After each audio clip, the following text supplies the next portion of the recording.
everyone. This is Criminal Profiler Pat Brown, and this is Dear Profiler Pat, where you send me your questions and ask for some advice, and I give you some. If you're new to the channel, please do like and subscribe and check the playlist for other questions.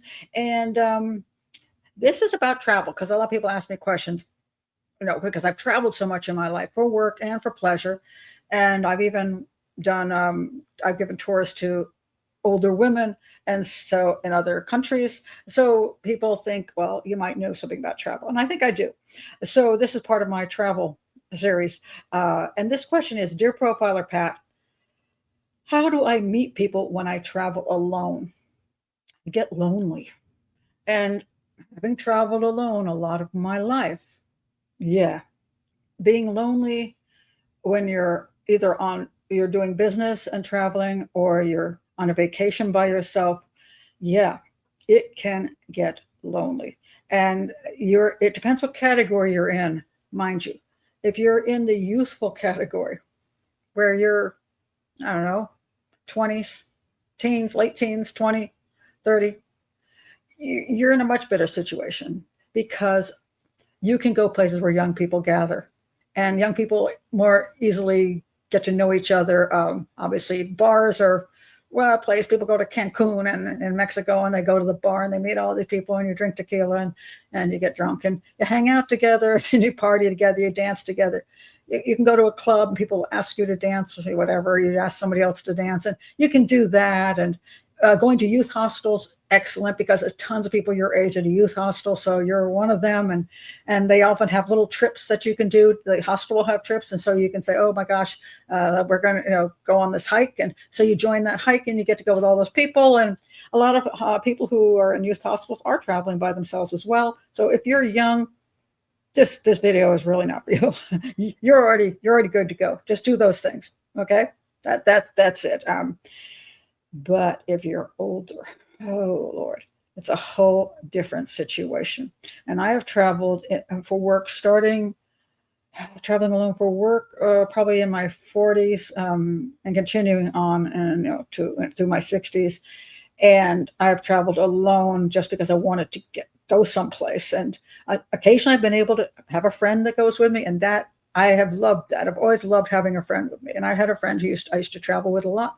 And so if we went to India, if we went to Mexico, I went to Hawaii, every day we get up, we'd have somebody have breakfast with somebody, and then you decide what you're going to do that day. Where are we going to go? Are we going to go snorkeling? Are we going to we're going to go to the Arboretum? Are we going to botanical gardens? What are we going to do here? We could do all kinds of cool different things. And then when you're by yourself, not so easy. So one of the reasons I used to have the group Older Women Cheap Travel was because there were a lot of women like me who did not want to travel alone. So I organized these groups for single women. When I say single, it just simply means you weren't with a partner, because maybe your partner didn't like traveling, but a lot of people also didn't have partners. So traveling is also expensive when you travel alone, because you get the room alone. And if you want to go on a tour, they add extra money for you being on the tour by yourself. So my tours were not extra money. My tours were usually 10-day tours, somewhere around there. They were $100 a day. It was what they were. And that covered everything. So that covered your room, it covered your entertainment, it covered your food, covered your transport, everything except for the plane flight, about $100 a day. And so for $1,000, you get to be on a 10-day trip, for example. One of my trips was to Cuba for 10 days. And the women had each other. We shared rooms. So you had a roommate. We switched up. We went to dinners together. We had people to, and we had some free time. We could, maybe just one of the two ladies would get together and decide they're going to go someplace. It gave you somebody to be with. So that's why I did it, because I got tired of traveling alone. It was tough. And so what did I do when I was alone? What were the best things I can recommend if you are alone on your travels? Well, how do you meet people? Well, it sure is difficult. So let's go with the old concept of you're going to go out for coffee in the morning, you're going to chit chat with people.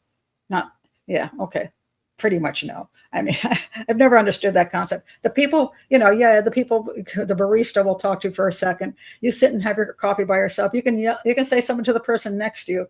A lot of times they might humor you. It's like, oh, I should be nice to this. older person, maybe, and they'll talk to you for a bit. And, you're kind of using them because they're really not interested, but, it makes you have the feeling that you're having a little chat and a friendship. Can you do it? Sure, you can do it. I go to a place to have coffee, and if it happens, I have a conversation. That's nice. I assume that if I'm traveling alone, I'm eating alone, and that's sadly the way it works. And so, one of the ways people solve the problem of feeling totally alone is to go sit at the bar and have their dinner at the bar. You can have it if you have it at their table, you can read a book and you can look around, but everybody else is they're with friends. It's kind of sucks. So you go sit at the bar, and you always got the bartender who has to be nice to you. So you give him a good tip because, he's going to pretend to be interested in you. And then you can use the old trick where when you sit down, if there's 3 chairs, you sit in the middle. So maybe you'll get a person on your right or left who will have a chat with you. So it always feels a little bit like when you're finished and done with it, you chit chat, you're like, and then you go back to your hotel room, and it feels kind of empty because guess what? It really was. So that's tricky. It's hard to run into a situation where at an older age that you're really going to actually run into people that you're going to have a nice time with, or that even if you might actually spend the day with, or have a good conversation with. And I just have to tell you this one story because it's just funny. So the reason one day I realized how sad this was because I was traveling for work, and I was in England, and I was in London, and for a television documentary, and I was by myself. And well, that's because the people who ran that documentary didn't invite me to ever eat with them, so kind of sucked. But so I was by myself, and I decided, well, I'm going to go to a bar and have my dinner there at a bar, and then across the way I'm going to go to a movie. So I did that. I sat at the bar and talked to some drunks, and then I went to the movie, and the movie was Lost in Translation. And that is, I'm trying to read this from Google here. It's 2003 romantic comedy. It starred Bill Murray as Bob Harris, an American movie star who's having a midlife crisis when he travels to Tokyo, and that's when he meets. What does he meet in Tokyo? He meets. It's Scarlett Johansson. So he got lucky there. But in the beginning of the movie, I'm sitting there, and it shows him in Japan, and he's all depressed in his hotel room. So he goes to a bar, and I'm like, wait a minute, why am I watching this movie? This is my life. It really sucked. So that loneliness for traveling like that really does suck. So are there any ways to not have that happen? To have some kind of real experiences while you're traveling that make your traveling more pleasant and less lonely? Yes, there are some ways. And let me tell you the few ways I found to do that.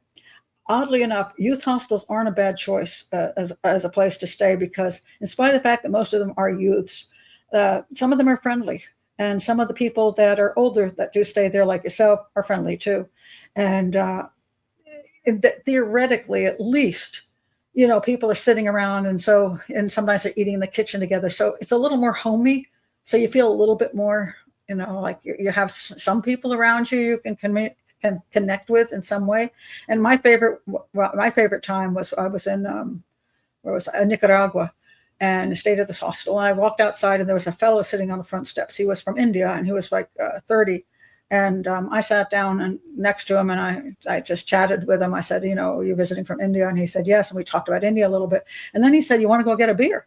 And I'm like, cool. So we walked down the road. We sat had beer for like 3 hours. It got dark. It was really nice. We had a really nice time together. And of course, it wasn't a date because I was 30 years older than him, but we had a lovely time because we had something in common to talk about, because I've been to India, and also just different things. And then we walked back. And so I had a really nice evening in a way that was just felt, really comforting. So that was nice. So sometimes youth hostels, they do sometimes have these trips I mentioned for the younger people, but they're not for the younger people, they're for anybody. So at least if you're going to go on a trip, going through a youth hostel might be a good choice, because you're going to go with a group of people, and they're not all paired off. Like sometimes if you're on a cruise and you go on one of those cruise tour trips, a good portion of the time, almost everybody is paired off, and then you're the weirdo sitting there and that is being ignored, So the youth hostel a little more, mixed up. So you might be able to go do some fun things, although you just want to be sure you don't pick something that is like I did once, which was to go on this hiking thing in Guatemala. It was 4-day hiking thing, and we were really cheap, and the people were very nice. But the problem was I was 60 and they were 20s, and I simply couldn't walk as fast as they could. So it was absolute hell. And the first day I made it through and we stayed at a hostel. And the second day we're going up this freaking mountain. And I ended up in the back with the guy, this guy's called the sweeper. He keeps you from getting completely lost. And he stayed with me. And I arrived like an hour and a half later than everybody else. And then the third day they were going to go up these 4 o'clock in the morning, up these switchbacks to see the sunrise on top of the mountain. And I'm like, and it was like, I think it was some like 97 switchbacks or 87 switchbacks. And it was raining. And I'm like, yeah, I'm done. And then I bailed and I snuck out of there and took took down to the city and then grabbed a bus. And, I'm like, yeah, okay, that didn't work so well because it was way above my ability level. Another time was really nice. I did hire a guide, and he was older than me. I was 60. He was probably 75. And this was also in Guatemala, but it's in the jungle, flat. And we had a horse guy that carried my backpack for 2 days. And then the third day I carried it, and this guy slashed his way through the jungle. And then he eventually carried my backpack because I couldn't do that anymore either. But at least I was with somebody the whole 3 days, and it was really nice, even though my Spanish was bad. But I did that. And so sometimes joining groups is very useful.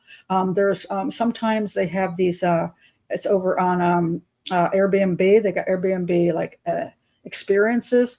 Some of them are really ridiculously expensive, but I did some really cool ones. I did one in Mexico in a small town, and it was to do Mexican embroidery, the Mexican style embroidery. It was really cool. So I went to this woman's house and I sat with her and did embroidery, and it felt nice because I was, first of all, doing something useful, and secondly, and learning something. And I also had company. And I also did in Mexico, I did restaurant experience. So the chef, this one I was with a friend for this one, but we did the chef thing, and he taught us how to cook all this Mexican food, and then we cooked it in his kitchen, and then we sat down at the table, and that was great. I ran one of those for some women, the women in Cuba. I ran one at a restaurant where you learn how to make mojitos and also how to cook a meal. And so we cut the group in half, and my group did the mojitos first, and we were pretty drunk by the time we we cooked any of the food. So I'm not sure how good our food was, but we had a really good time, and then we sat down. So if you can join a restaurant experience, you can be with other people in the kitchen learning how to cook something. Or if you can find one of these experiences where you get to learn something, I find those are better than the experiences where you're just there. Because if you're just there, a lot of times the other people are there in pairs and you're not. But if you're at least doing something and you're talking to the teacher and you're interacting with them or whatever's going on, you feel like a part of something. So I find that that is a nice way, I think. And the last way I want to talk about, because there's not a lot of them. So the youth hostels sometimes are really nice for that community, and also some of their trips, if you got to be careful with them, as I say. And the Airbnb experiences, they can be very useful. And the other one would be Airbnbs in general. I have had really good luck staying at Airbnbs. Why? Because the hosts of the Airbnbs are sometimes really cool people. And so are some of the guests, because it's very minimal amount of guests. I remember one time I arrived in Arizona, and it was a couple. They were renting their place, and I arrived, and the wife was out doing something. I don't know what. And the husband was there and says, "Hey, you want a beer and sit out by the pool?" I'm like, "Cool." So we sat out by the pool and chatted about all kinds of fun things. They told me about their life and how they had brought a little dog down, and how a big hawk or eagle came down and took their little dog away, so they bought a bigger one. Fun stuff like that. And then because he liked me, he wanted to. When his wife came in, we all spent time together. We had a really good time. I stayed at an Airbnb in Mexico, and I actually hired the young man that was there to drive us around, take us places, and so you can do that. And sometimes they will cook for you.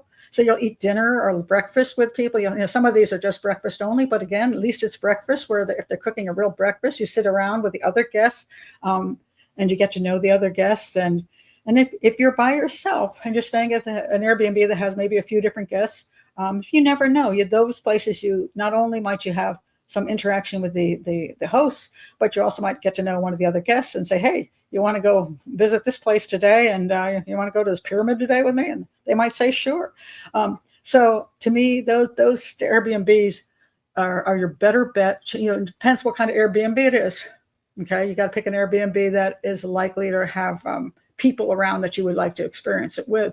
There are Airbnbs that are really hotels that just claim they're Airbnbs. But regular hotels, the problem with regular hotels is you check in, you go to your room, you sit there, it's your room. You go down, if you eat usually you shouldn't eat in a hotel unless it's really good food.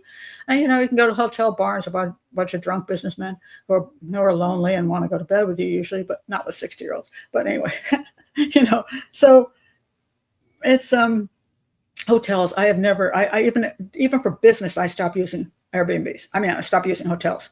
I actually told people, don't book me. I'm going to book myself into an Airbnb. You're going to pay for it, but I'm going to pick an Airbnb. And I had so many interesting experiences at those Airbnbs. It was just the coolest thing ever. One I was down to, I think it was Arkansas. And I was down there for work. And I booked into this Airbnb. It was like a Victorian house and had a big wraparound porch. And the woman ran it. She was a divorced woman who's starting this new project. And so it turned out that we had all women there, and we were all sitting out on the porch all night long. It was just super great. It was so much fun. And so I'm trying to think through all the different places I've stayed. I've had such a good time that I've been invited to parties. The best one was Mexico. I was there, and the woman who ran the place, it was like this ranch. And she asked me I said, hey, you want to go and see the Day of the Dead thing, El Dia de Muertos, in the town? I'm like, cool. And so we got into her Pinto. I haven't seen one of those since I drove one, and it had the hatchback, and there was not enough room. So the two of us, the hostess and me, we laid down in the back of the hatchback and bumped all the way into this town. And everybody was dressed in skeletons, and we ate together, and it was a super party. I was just her guest at her Airbnb, and it was fantastic. So I've had those kind of experiences at Airbnb. So to me, those are some of the best ways when you're traveling, not to feel totally alone and having nobody even notice that you exist. So yeah, it's tricky. Obviously, if you can find somebody to travel with, it's certainly an improvement. But I hope that does help give you some ideas of how you can have a little bit better time when you're alone, because some of those times do turn out well. And if you have no other way to travel but alone, then maybe that's what you have to do. I have been, like, second to last time I went to India, I found a place to volunteer at. And I went to Punjab and I volunteered at a deaf school. I spent a month there, and I actually stayed with the superintendent of the place, the headmaster. And I got to be with his family, and I had all my meals with the family. His wife would take me out to hang out with other women who were doing their knitting and stuff. It was really cool. They took me to one of the British clubs there. It's a kind of fancy club. I was taken to concerts, taken to the park. These are people I just met. They took me. Of course, Indians are very friendly, so that happens when you stay with Indians. So it was really cool. So that whole month, I was with teachers, I was with students, I was with all these people, and I didn't ever feel alone, and I was never lonely. Those kind of experiences, volunteer experiences, which aren't just with 20-year-olds, because that can be weird. But there are volunteer experiences you can do instead of just traveling. You can travel to a country and experience that volunteer experience, and then you can sometimes do little side trips from there as well. So it's not like you can't do some traveling along with it, but that you have some reason to be doing things and some reason to meet people. Because it is hard to meet people at a certain age. So I'm with you there. If you've got any great ideas how to meet people, put them in the comments below. And thank you for being here. And again, do like and subscribe to the channel. And I will see you next time. Bye.